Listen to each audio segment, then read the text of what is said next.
بعض اوقات یہ ہوتا ہے کہ میاں بیوی کے جھگڑے شروع ہوتے ہیں جب پیسے نہیں ہوتے. یہ ایک بہت کامن مسئلہ میں نے دیکھا ہے لوگوں کے جھگڑوں کی وجوہات جاننے میں، کہ جب تک شوہر کھلا رہا ہے اور بیوی کو مل رہا ہے یا بیوی آرام کر رہی ہے تو اس وقت تک شوہر بہت اچھا لگتا ہے. جب شوہر کی جیب تنگ ہوتی ہے، پیسے نہیں ہوتے، تو مہینے کے آخر میں اکثر گھروں میں جھگڑا ہو جایا کرتا ہے. تو ایسی صورت میں یہ ہے کہ ازواج مطہرات کی مثال اپنے سامنے رکھیں.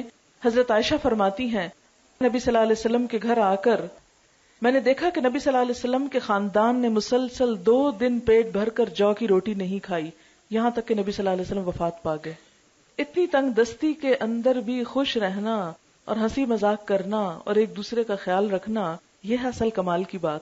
جب تک آپ کو عیاشی کرائی جا رہی ہے، روز باہر لے جایا جا رہا ہے اور آپ بھی بڑے خوش ہیں، تو یہ کس بات کی خوشی؟ اصل خوشی کیا ہے کہ جب کوئی دینے کے قابل نہیں ہے تو اس وقت بھی آپ اس کی قدر کریں اور اس کا ہمت بڑھائیں.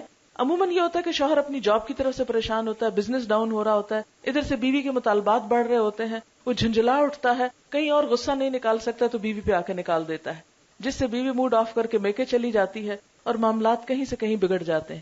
تو خوشی کے دنوں میں تو ٹھیک ہے، لیکن غم اور دکھ کے دنوں میں بھی ایک دوسرے کا ساتھ دینا، یہی اصل کمال کی بات ہے.